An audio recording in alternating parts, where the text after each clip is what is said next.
Here I'm with Chucky Okobi, and he is the founder of Basic Construction's Mind Mastery. And he's a man that thinks a lot like myself, and I wanted to have him on the show, give a lot of value here to you.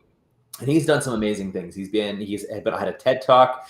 He's been in the NFL and a pro football player. I wanted him to talk about some of the foundational elements, some of the major things that were responsible for his success, not just getting to the NFL, being a win in the NFL, but also now taking that into business and how he helps people in business. So welcome, Chucky. Hey, appreciate you guys having me in here. And, it's always a pleasure to share my experience of how NLP specifically was the difference that made the difference in terms Right on, of brother. my success professionally. So, Very cool. Very cool. So talk to us then, because as you know, I'm a big NLP guy. A lot of people know that I'm a big NLP guy too. But talk to us more. How specifically and how directly was NLP responsible, and what fuel did it give you to really become an unstoppable athlete? well, the first thing that NLP opened my mind to is that I'm in control of literally everything in my world. And, once I began to accept responsibility for whatever circumstance I found myself in, I realized that even if that circumstance was not what I wanted it to be, Right. it still put me in a position where I'm in control. So if I don't like the circumstance I find myself in, I created this circumstance, consciously or unconsciously, I created it, which means that I controlled it and I got a result I wasn't looking for. But because I controlled it, I'm still in control. I can control it again to change it to what I do want, preserving the learnings from those, professional losses, if you will. And instead of looking at them as a problem, look at it as this is what I had to learn in order to get to where I want to go. And so once the biggest thing I find, especially coaching, professional C-level executive startup founders, is a lot of times people come in looking for this type of guidance, this type of mentorship or coaching because there's something wrong. At least that's their story. I can't say that they're right or that is true or not because I've never experienced the world from their perspective. All I know is this. Most of the time when people look to personal development is because there's some aspect of life that feels off to them. Could be in their career, could be in their health and fitness, could be in their relationships, but there's something that's going on and they can't figure out why it keeps happening. So, like, for example, I remember when I first started and was working with a lot of different types of clients, not just entrepreneurs. I was working with a woman here in Kansas City, and she was, mid 40s, getting older, and she wanted to have a family. So she felt like she was running out of time. I could completely appreciate where she's coming from. What really struck me was the language she used when she was talking to me about her problem. And she would say things like, I'm just tired of being alone. I don't want to be single. I feel like my life is lacking. See, there's the thing. If you understand the conscious mind, unconscious mind dynamic, what did the unconscious mind hear? Alone, single, and lack. Yep. And so it's like when you look around, there's learnings all over the place. And we all have colorful life, different aspects to our Right experiences, on. We sure have. different places where we gain learnings from. And, I remember I was speaking in Manhattan at a venture capitalist firm, and they were surprised when I put up a slide of the rapper 50 Cent. It's a bunch of, men 60, 70 years old. And I said, listen, it's a saying that my mentor told me, and his mentor told him, his uncle, and it's a saying. It's actually native Hawaiian saying, and the saying is "Aohe pau ko ike ko halau," which translates to realize that not all learnings come from school. That's for sure. So I used 50 Cent to make this point, and what he said in the song from back in 2003, there was a line in that song that when I hear it, the first thing I think is NLP. And what he said was, in the Bible I read, death is of the tongue. If you talk about death enough, death is going to come. If you focus on your mind on what you don't want, just like the client who was tired of being alone, felt like she was lacking, didn't want to be single. The unconscious mind doesn't understand negatives. And so if I focus on death, what I don't want, that's exactly what you're going to get. And you controlled it. You brought it to you. Yep. Because of the way that you made sense of things, your interpretations. And you say, yeah, but anytime you say, yeah, but, what you're saying is, I'm rejecting this learning. That's literally what the unconscious mind is getting, is that, yeah, but I always thought, you always thought. And the way you thought led you to seek my help. So maybe the way you were thinking was the problem. Maybe you need to change the way you look at things, because when you change the way you look at things, the things you look at start to change. Right on, brother. It's neuroscience. People that if they refute it nowadays, it's proven by neuroscience. Your RAS, reticular activating system, you program that with your words, your thoughts, and it was programmed by parents, culture, religion, society, all the stuff. You have to do this. You can't do this. You must do this. A good girl, a bad boy does this and that, or doesn't do this and that. But you're right. It's programmed with our thoughts and our visualizations and the crap we say to ourselves. Yeah, just to add to that, is your parents didn't program you. You did. The environment didn't program you. You did. And the thing is, that puts you in a position to change it. I don't have to do what my parents said I should do, because I'm not a kid. And I'm an independent human being who has his own independent human thinking. And that's the thing, is most people are lazy. You know that? Here's one thing. There's a lot of different statistics out there that people don't know that they don't know. And there's a book I definitely recommend it to anybody called Wanting, Wanting, Wanting by Luke Burgess. And he talks about how most people don't realize that the majority of human beings on this earth do not have an original opinion of their own. Think about this. How many people do you know that can't even go see a movie unless they hear somebody else and what they thought of it? Sure. They can't even go into the movie, watch it, and then make an opinion. They always got to ask. How many, women will understand is, when you're trying on clothes and you got to send text pictures to other people. What about what you think when you look in the mirror?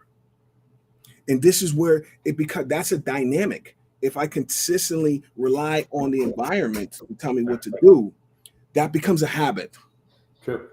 And so once that becomes a habit, you start to feel like you're not in control. There's something wrong with me because I asked somebody else their opinion and they said no. They said they didn't like it. So that must mean something about me. No, it's all your interpretation of the environment. And so it's like when somebody yells at me, like if I'm a kid and somebody yells at me, that's gonna, especially if it's something new, then it's gonna trigger an emotion, maybe fear, maybe anger, maybe, guilt. Mm-hmm. And then through the filter of that emotion, I tell myself a story about what being yelled at means. And that interpretation becomes a belief. And then that becomes the lens through which you engage your environment. And so anytime somebody raises your voice, you take that as evidence that there's something wrong with me. You don't know what you don't know. And so a lot of times we misinterpret things. That's part of the learning process.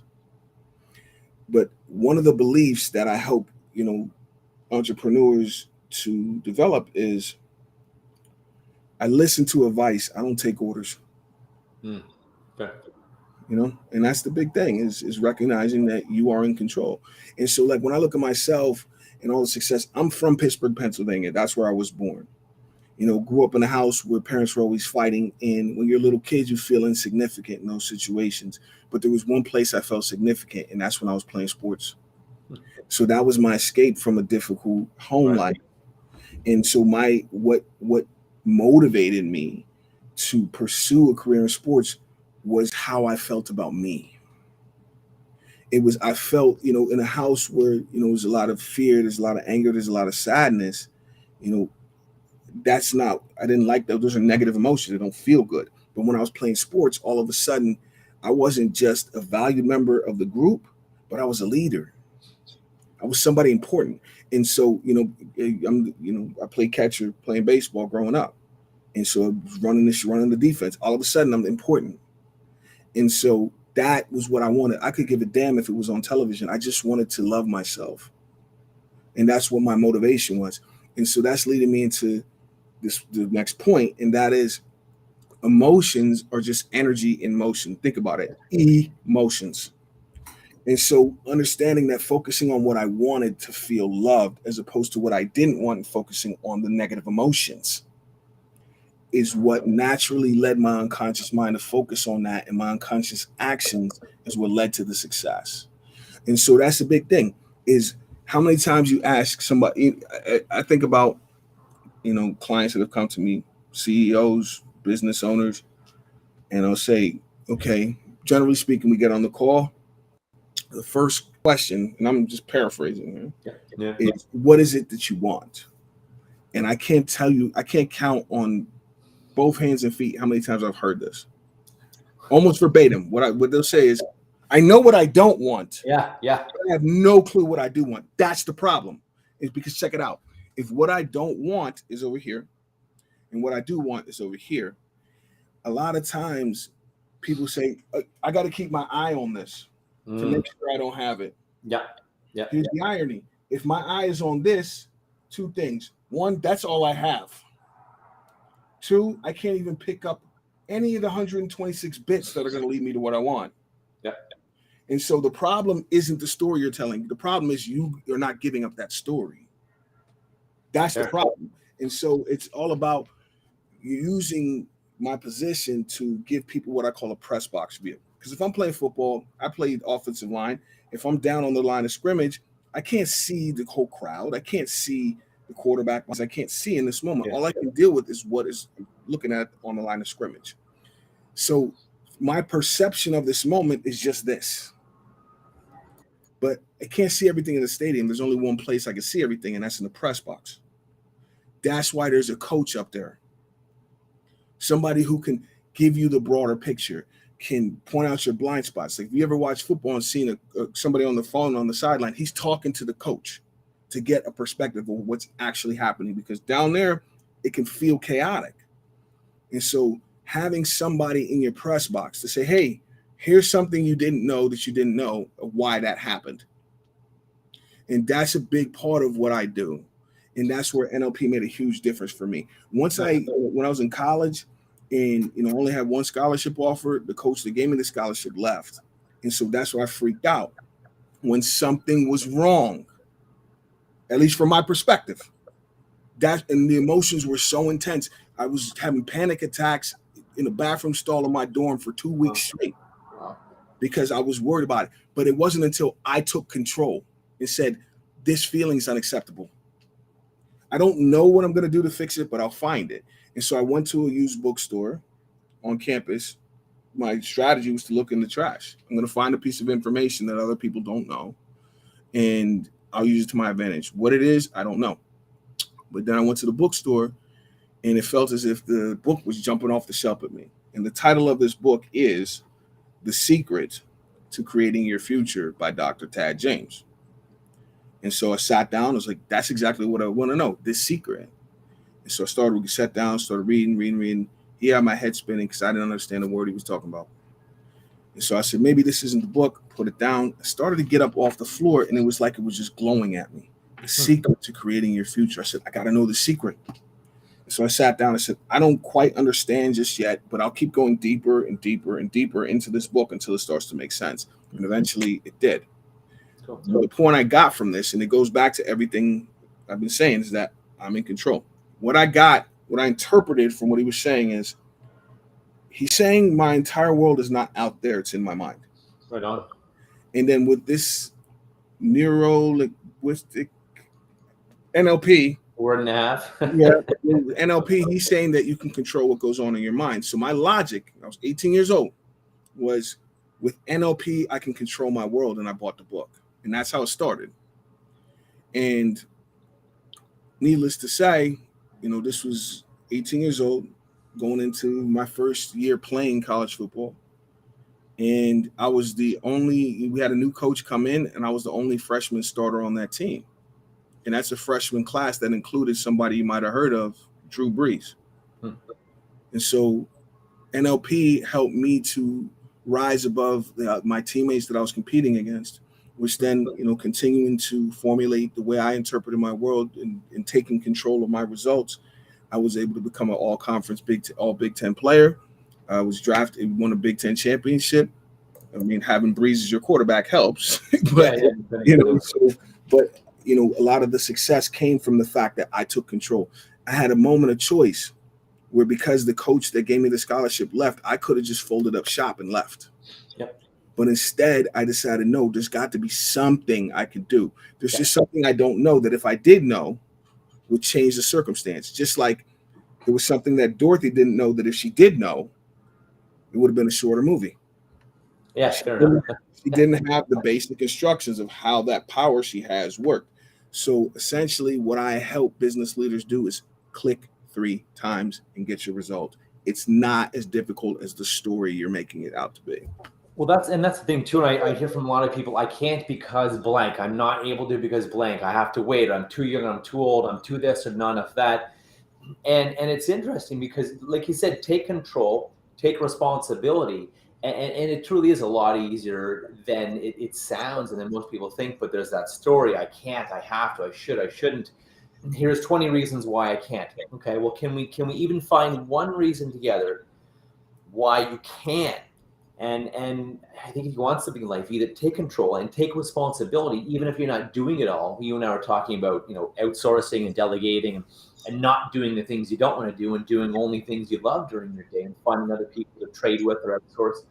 I think it's an important thing, but it's just, it doesn't mean you have to do it all. Take control. If you're a leader or a business leader or whoever, entrepreneur, take responsibility for the results you want, and yes, have people to delegate it to. So you're not doing things you don't want, like, I don't know, bookkeeping or whatever.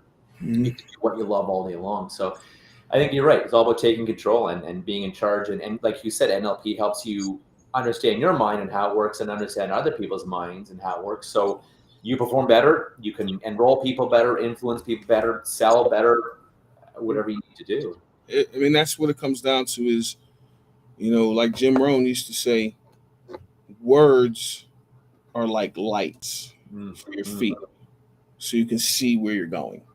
Yeah, power. The thing is, we as adults, one of the biggest issues we have as adults, and this is, whether you know NLP or not, is we interpreted when we were children that adults knew everything. And so that becomes a belief when you're not, before you become an adult. So then when you get older, you start to believe that I know everything. Unconscious, it's not even a conscious thing. You believe you know. And so when somebody presents you with a different perspective or an opposing view, then those 2 words pop into your mind that to me sound like Freddy Krueger's nails on a chalkboard. Fair enough. And those 2 words are, yeah, but. Yeah, or yeah, I know. The minute most people don't understand, the minute you say yeah, but, you just commanded, you're in control. And as soon as you say that, everything you say consciously is a command to your unconscious mind. So the minute you say yeah, but, you just commanded the unconscious mind, hey, do not consider any new information. That's going to mess up my reality. That's literally what you're saying to yourself. Yeah, I agree. And so when you open yourself up, it's what I call acceptance and surrender. If you can't accept that you are in control and surrender that story, nothing's ever going to change. Nothing. No matter how hard you work, how much money you spend, how many mentors you, yeah, exactly. It's not going to change. And so it's about acceptance that I don't know what I don't know. I don't know what I don't know, which then puts me into an emotional state of curiosity. So when I run into an obstacle, you're having trouble, I attempted to do something nice for my wife. It didn't work out. There's no such thing as failure. It's just feedback. Right. That's right. And so the thing is, what do I not know that led to this result? What could I have done different to get the result I want? But instead, people look at that. They look at that situation of not getting their desired result and they label it failure. The thing about the failure is this is NLP, neuro-linguistic programming. Words have energy and words trigger emotions. So the minute you say failure, what your unconscious mind does, it makes an association with that label. What does that mean to me? And so if I call myself a failure, there's presuppositions. Number one, there's a finality to it. Like that's the end. If I failed, period. Yeah. When there's never failure. If I failed 12th grade, well, I'll just go back to school tomorrow. No, the semester's over. So if you failed, there's a finality to it, and that's how you're communicating with yourself, is that I am a failure, and that's a permanent fixed label that you put on yourself. But here's the thing: if I just accept that I don't know what I don't know, whatever strategy led to this result, I got to surrender and open my mind up to explore other possibilities. Right The on. minute you say, yeah, but you've shut off any other possibility except for what you believe is right. But you don't know what you don't know, and what you don't know that you don't know is what's running the show. And since you don't know what you don't know, ask yourself this question: how do I know what I think I know is right? Don't answer me, just consider it. I don't know what I don't know. Yeah. Accept that I don't know what I don't know, and whatever strategies, stories, plans that I used to use or used in the past that got me the result I didn't want, surrender. Open up like a little kid. Like, we all have memories. Maybe you can even remember your very earliest memory of when you learned what it was like to learn. Maybe you were in a class with other people or with somebody older and more experienced, but in this moment you learned what it was like to learn, and everything sounded true and it feels real. And so you got to go back to that mind, man. That mind when you were back in third grade and you first saw those cursive letters on the board. You didn't look at them and say, I can't do that. You looked and said, how do I do that? Yeah, right. What are the basic instructions? And if we start to engage our world this way, that's where I say success is simple if you know the basic instructions. If you don't know the basic instructions, well, then that's where the curiosity, you can either decide that I'm not smart enough like the Scarecrow, I'm not tough enough like the Tin Man, or you could say, what do I need to learn to get my result? Yep. And that's why I went to that bookstore, and you see what happened. Yep. Yeah, it's that shifting that mindset to how can I versus I can't because, I mean, I tell people, question everything, question your thoughts, question the stuff you've been told, science, religion, whatever you've been taught, beliefs, question. You don't have to oppose it all, but question it all. And to your point, how do I know this is true? How do I know this is accurate? Because it's your point. If you think you're a failure, well, question that, because I'm sure, yourself, Chucky, I mean, look at Michael Jordan too, but even yourself, I'm sure there was tons of failures or growth opportunities when you were playing ball, when you're a professional athlete, tons of them. Yeah, it all goes back to the very first theme of NLP. Perception is interpretation. Is when those things happen that I didn't plan on, how did I interpret it? Yeah. And that is where all your control is what story am I telling myself about myself? And whatever story you tell, words are like magic. That's why they call it spelling. Whatever words I use in here, those words are going to trigger emotions. Those emotions are going to be the filter through which I engage my world. And if I tell a story that produces a negative emotional response, then that's how I feel in life in this moment. And all of a sudden, right now, the story turns to life sucks. And the thing is, most people don't understand where beliefs come from. Beliefs are simply a story you've been told over and over, whether it's by your parents, your preacher, or yourself. So if I continue to tell myself, I can't, then I program my mind to not be able to do it. Yeah. And I'll say, well, what if you learn something new and they gave you the power to do it? Yeah, but so what you're saying is you believe your own story. Yeah, exactly. What if it's not true? Because it's just like Dorothy in The Wizard of Oz. It's the same thing. Dorothy believes she couldn't get herself home.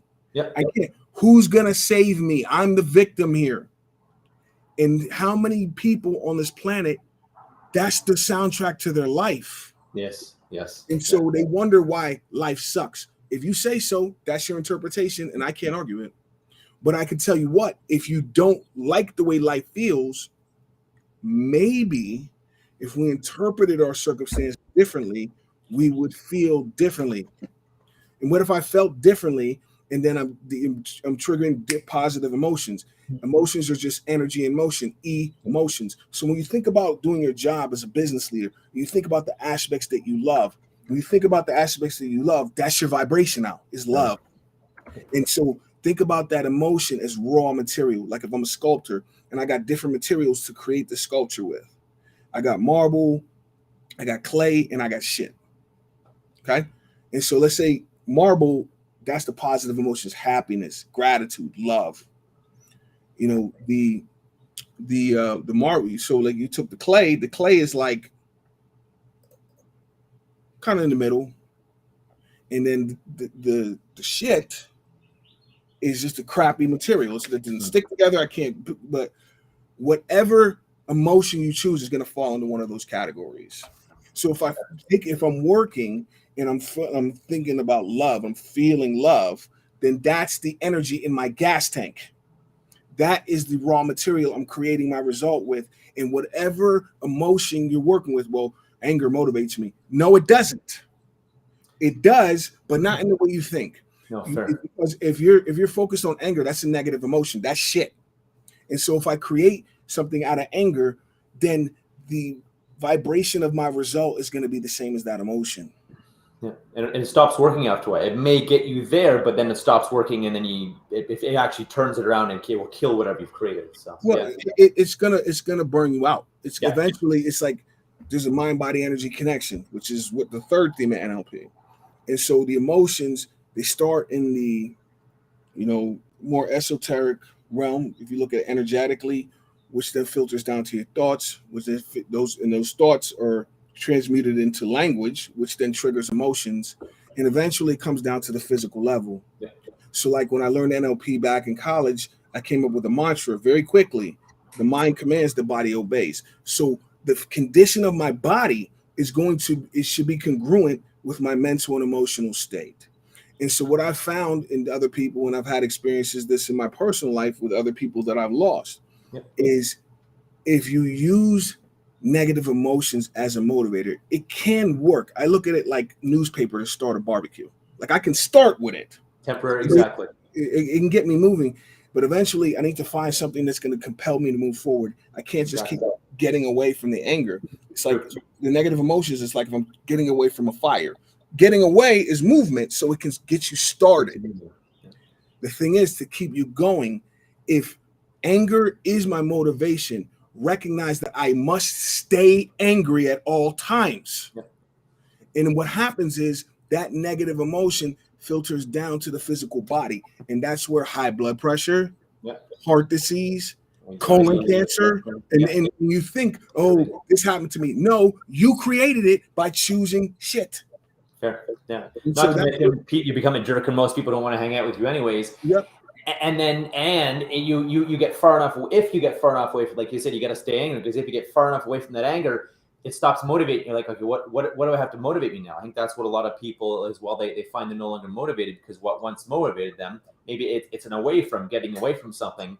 It's no longer motivating because they've gotten far enough away. They need to now turn and look toward, okay, what I want to move towards. What do I want? Exactly. And so like the way I teach this, is the idea of mules versus thoroughbreds. And my dad wasn't around really much after I was 7 years old. So that's again part of why sports was so appealing to me, is I created my father figures, surrogates, if you will. Most of them are coaches. And my most impactful influence was my offensive line coach at Purdue, and Danny Hope. And I used to go to his office an hour before practice every day just to talk about life. And, he told me about his family, his son. I've talked to him about what's going on with me in life. Obviously, we talked a lot about football, but he talked a lot about recruiting, because that's what college coaches do. And so I remember a conversation one day, I was probably like 19, and he said, give me the players. I will find a way to win. I'm that good a coach. They don't have to be the most talented. They don't have to be the biggest or fastest. Just give me the players. I will figure it out. But when I'm recruiting, there's only two types of people I can recruit. You got mules, you got thoroughbreds. So give me a bunch of mules. I will find a way to get the job done. The thing is, it's going to be extra work for me, because I'm going to have to use the stick to get this mule to move. I'm going to have to beat him with the stick to get him to move. Use pain as a motivator. Give me a thoroughbred. A lot of people think they're thoroughbreds, but you got to ask yourself, am I really? Because a thoroughbred, I don't need the stick. I don't even need a carrot. All I need to do is give him the basic instructions of how to get what he wants, open the gate, and watch him run. And so that's the thing is, Mules and thoroughbreds. Mules are motivated by pain, anger, sadness, fear, hurt, guilt. That's their motivation.